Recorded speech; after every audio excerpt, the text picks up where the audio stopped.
Bonjour à tous. Pendant des siècles, la maternité était vue comme une fatalité, une destination obligatoire. Mais aujourd'hui, en écoutant cet audio, vous vous inscrivez dans une époque où la loi reconnaît que vous seul êtes juge de votre projet de vie. Ce premier chapitre est là pour vous dire une chose essentielle. Vous n'êtes pas un cas isolé et vous n'êtes pas en faute. Vous exercez un droit qui a été durement acquis. Il y a 50 ans, en France, l'avortement était un crime. Les femmes devaient se cacher, risquer leur santé, leur vie ou faire face à la prison. C'est en 1975, grâce au courage de Simone Veil et de milliers d'autres femmes, que la loi a enfin changé. Pourquoi est-ce important de s'en souvenir ? Parce que cela nous rappelle que l'IVG est un soin de santé qui a été validé par la République pour protéger les femmes. Simone Veil disait que l'avortement doit rester l'exception, l'ultime recours pour des situations sans issue. Mais elle affirmait surtout qu'aucune femme ne recourt de gaieté de cœur de l'avortement. C'est une décision responsable prise face à une situation complexe. En comprenant cet héritage, vous pouvez transformer le sentiment de subir l'événement en un sentiment de décision souveraine. Vous marchez dans les pas de celles qui ont lutté pour que vous ayez encore aujourd'hui le choix. L'une des plus grandes souffrances liées à l'IVG est le sentiment de solitude. Pourtant, les statistiques sont claires. En France, on compte environ 230 000 IVG chaque année. On estime qu'une femme sur 3 y aura recours au moins une fois dans sa vie. Regardez autour de vous, dans la rue, dans les transports, au travail. Parmi les femmes que vous croisez, beaucoup ont vécu ce que vous vivez. Ce sont des mères de famille, des étudiantes, des femmes en début ou en fin de carrière, des femmes de toute confession et de toute origine. L'IVG n'a pas de profil type. Elle fait partie de la vie reproductive normale. Si on en parle peu, c'est à cause d'un silence social persistant. Mais ce silence ne signifie pas que vous êtes seul. Vous faites partie d'une vaste communauté de femmes qui ont à un moment donné décidé que ce n'était pas le bon moment ou pas le bon contexte. Mais d'où vient ce poids que l'on ressent parfois ? Il vient souvent des vieux réflexes sociétaux ou religieux qui considèrent que le rôle premier d'une femme est de procréer. Lorsque l'on choisit de ne pas le faire, on peut avoir l'impression de faillir. Mais la culpabilité n'est pas une émotion biologique, c'est une construction sociale. Il est très important de faire la distinction entre la tristesse, qui est une émotion naturelle face à une situation difficile, et la culpabilité, qui est le sentiment d'avoir mal agi. Interrompre une grossesse parce que l'on sait que l'on ne pourra pas offrir l'avenir souhaité à un enfant, ou parce que notre équilibre personnel est en jeu, n'est pas un acte égoïste. C'est au contraire un acte de conscience. C'est choisir la qualité de vie plutôt que de subir une situation biologique. Pour conclure ce premier chapitre, gardez en tête l'idée de sonorité. Si tant de femmes sont passées par là, c'est que l'on s'en remet. On continue d'aimer, de construire et de rire, et souvent plus tard de devenir mère quand on le choisit vraiment. Dans ce deuxième chapitre, nous allons mettre de côté les émotions pour nous concentrer sur les faits. Souvent, la peur naît de ce que l'on ne comprend pas ou de ce que l'on imagine. Lorsque l'on découvre une grossesse non désirée, on peut avoir l'impression que son corps nous échappe, qu'il devient un étranger. Comprendre la biologie de la grossesse et la manière dont elle s'interrompt est un outil puissant pour reprendre le contrôle. Ce n'est pas de la magie, c'est de la physiologie. En comprenant comment les hormones fonctionnent, vous allez réaliser que ce que vous ressentez physiquement est normal et que les solutions médicales sont simplement une manière de redonner au corps son cycle naturel. Dès l'instant où l'œuf se fixe dans votre utérus, Votre corps devient une véritable usine chimique. Le signal est donné par une hormone spécifique, la bêta-HCG. C'est elle que les tests de grossesse détectent. Son rôle est d'ordonner au corps de maintenir le corps jaune, qui produit lui-même de la progestérone. La progestérone est l'hormone clé. Elle prépare la paroi de l'utérus pour que la grossesse puisse s'y maintenir. C'est cette soudaine montée hormonale qui cause les symptômes que vous connaissez peut-être. Une fatigue intense, des nausées, une sensibilité des seins. Ces signes ne sont pas le signe que le bébé grandit, au sens où on l'imagine, mais simplement que votre système endocrinien est en mode alerte. L'IVG médicamenteuse va justement cibler cette hormone, la progestérone, pour dire au corps d'arrêter ce processus.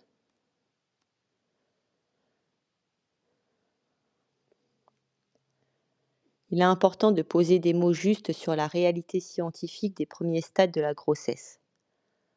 Entre la 5e et la 14e semaine d'aménorrhée, on parle de stade embryonnaire. À ce stade, l'embryon mesure de quelques millimètres à quelques centimètres. Il n'a pas encore de conscience, de système nerveux central développé ou de perception de la douleur. C'est un ensemble de cellules en division rapide. Pourquoi est-ce important de le préciser ?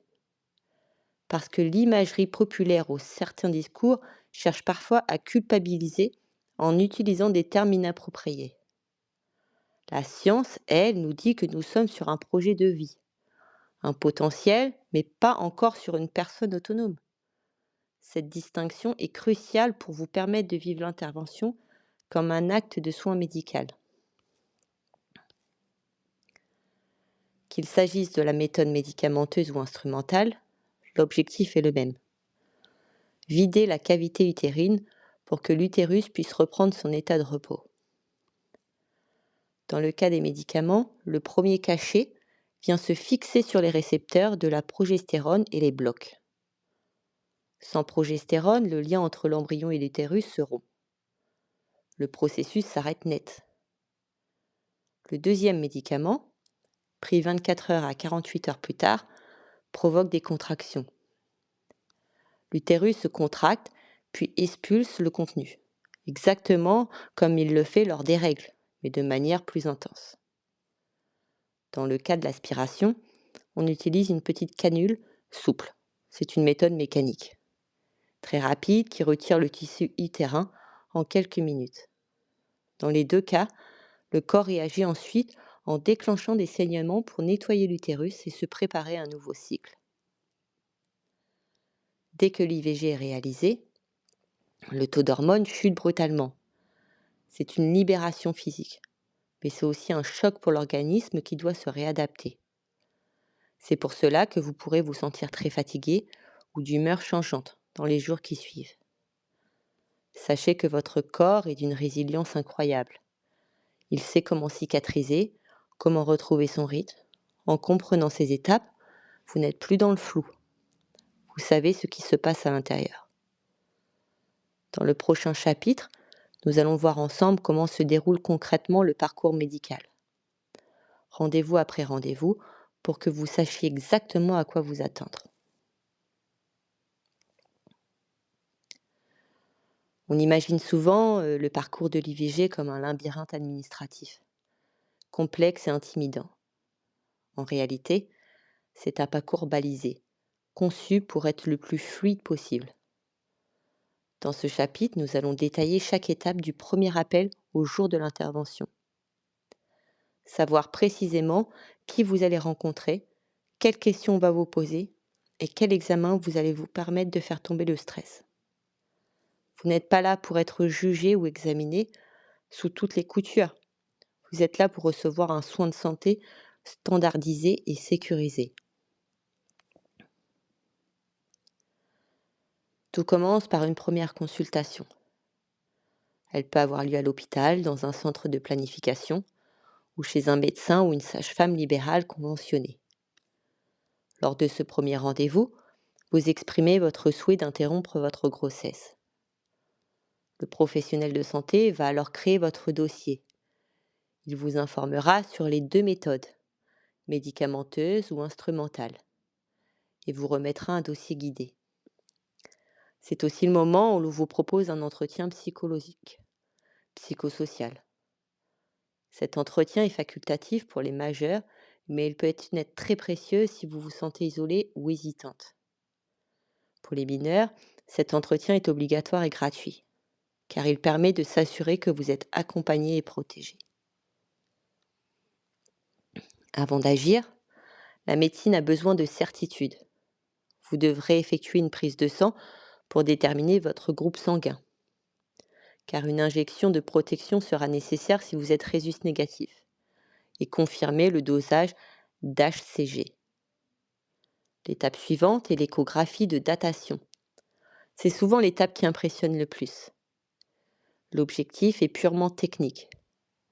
Vérifier que la grossesse est bien située dans l'utérus, et non dans les trompes, ce qu'on appelle une grossesse extra-utérine, et déterminer précisément le nombre de semaines.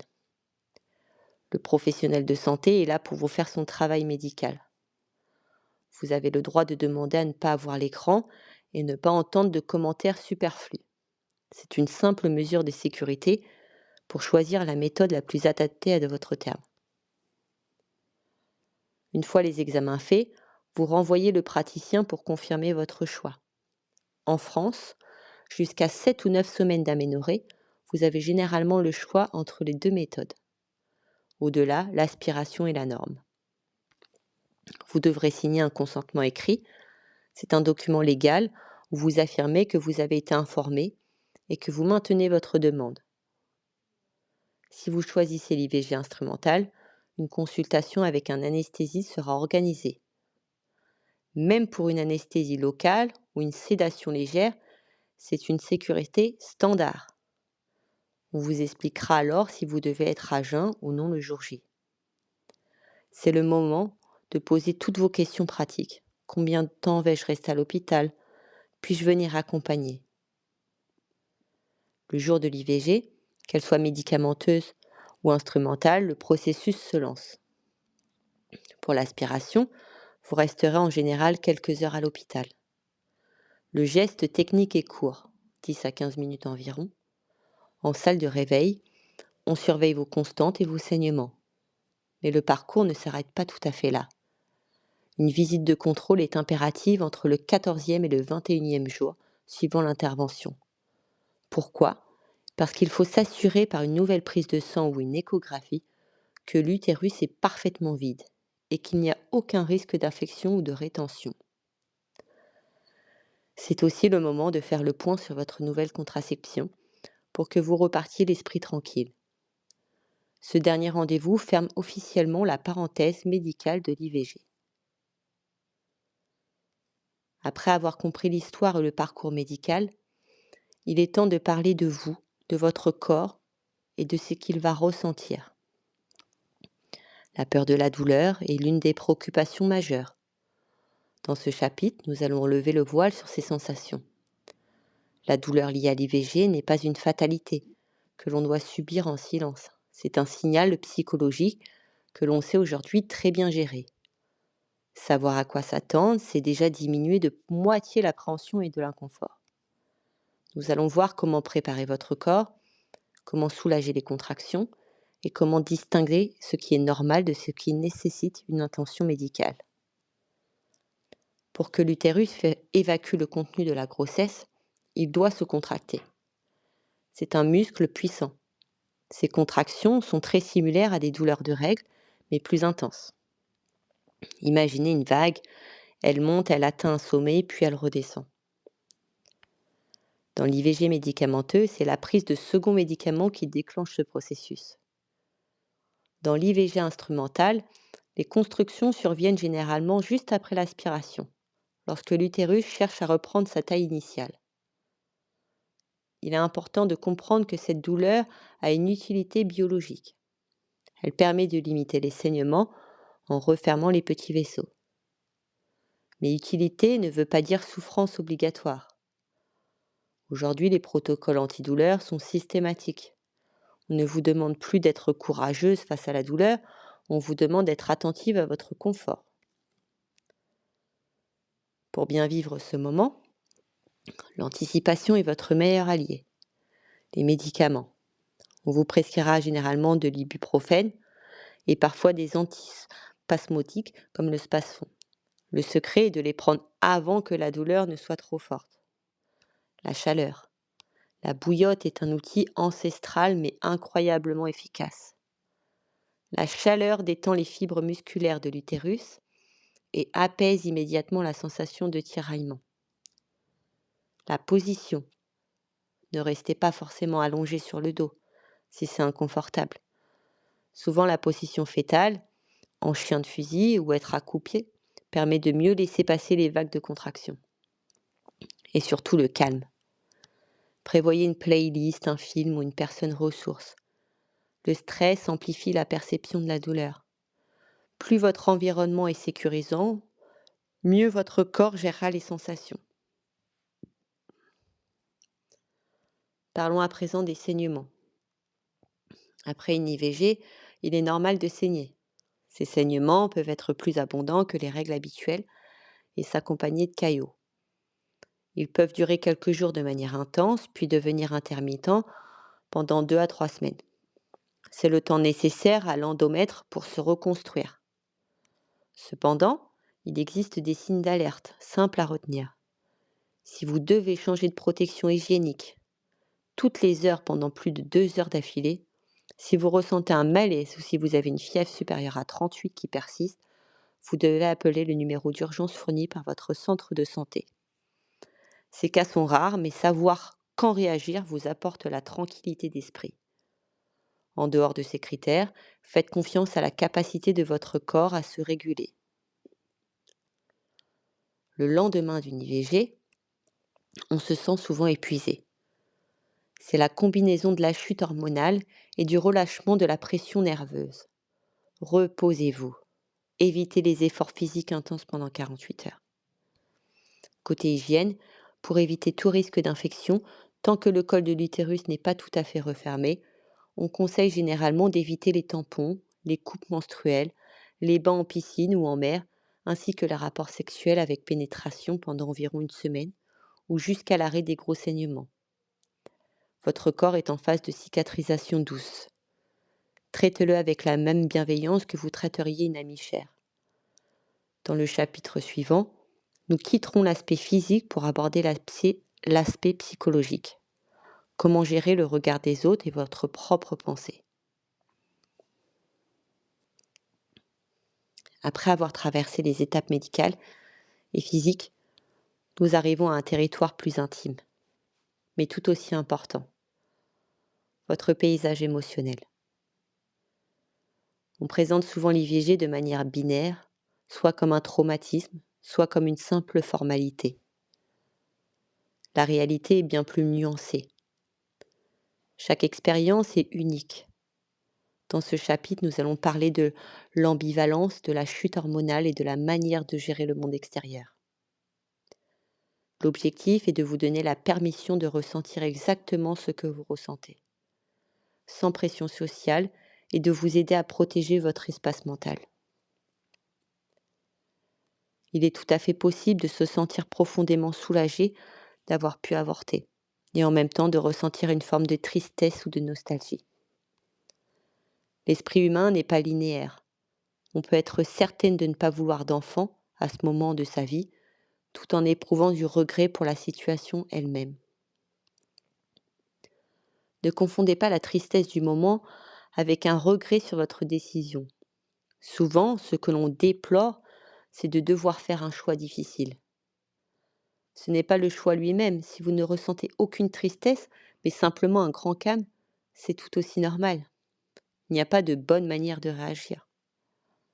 Votre ressenti est la vérité du moment et il n'a pas besoin d'être justifié. Soyez la spectatrice bienveillante de vos émotions. Laissez-les passer comme des nuages sans les juger. Il y a un aspect psychologique dont on parle trop peu, la chimie. Comme nous l'avons vu au chapitre 2, la grossesse déclenche une tempête hormonale. Lorsque l'IVG a lieu, ces taux s'effondrent brusquement pour revenir à la normale. Ce crash hormonal peut provoquer des sautes d'humeur, une fatigue intense, de l'irritabilité ou des crises de larmes inexpliquées dans les 3 à 5 jours qui suivent. C'est exactement le même mécanisme que le baby blues après un accouchement. Si vous vous sentez soudainement très fragile, rappelez-vous que c'est psychologique. Ce n'est pas forcément votre conscience qui vous travaille, c'est votre corps qui se rééquilibre. Savoir que ces pensées sombres sont en partie dues aux hormones permet de ne pas les laisser prendre toute la place. Une question revient très souvent. À qui dois-je le dire ? La réponse est simple. À qui voulez-vous ?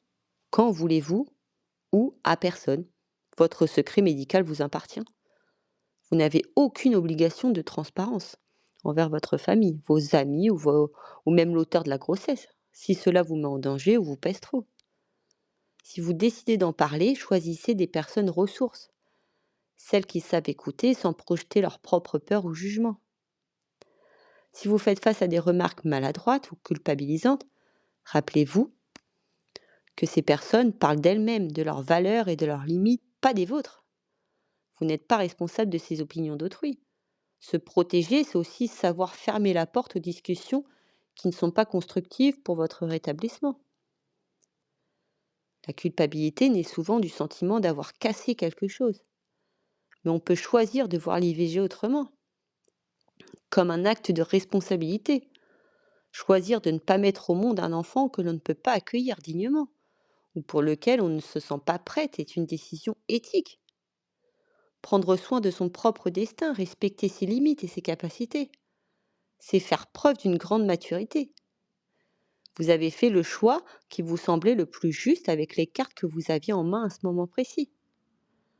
Dans le prochain et dernier chapitre, nous allons regarder vers l'avant, parler de votre avenir et des ressources qui resteront à votre disposition pour que cette étape soit un tremplin vers une vie choisie et apaisée.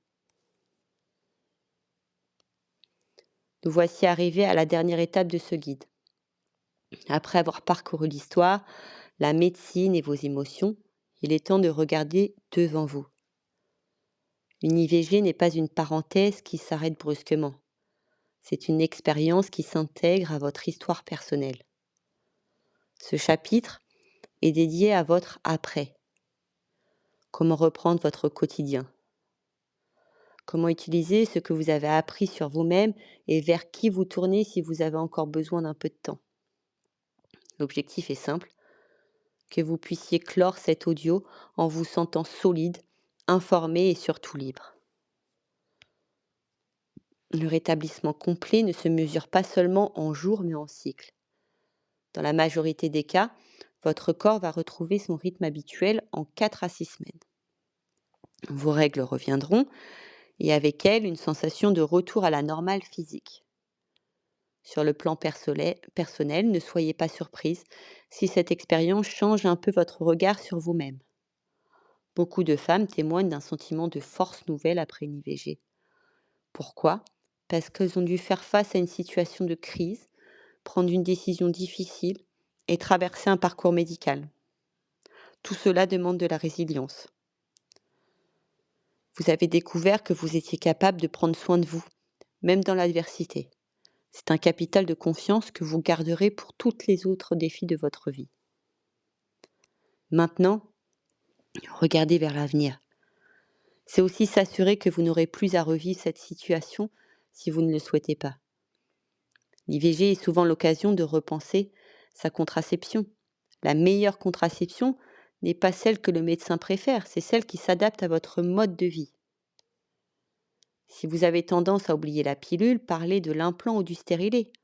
Le stérilet peut d'ailleurs être posé immédiatement après une IVG instrumentale ou lors de la visite de contrôle pour une IVG médicamenteuse. C'est le moment idéal pour poser toutes les questions sur les effets secondaires, l'efficacité et le confort.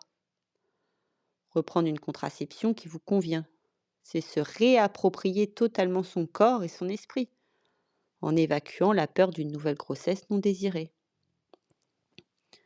Si après quelques semaines vous sentez que le moral ne remonte pas, ou que des questions vous hantent encore, ne restez pas seul avec ces pensées.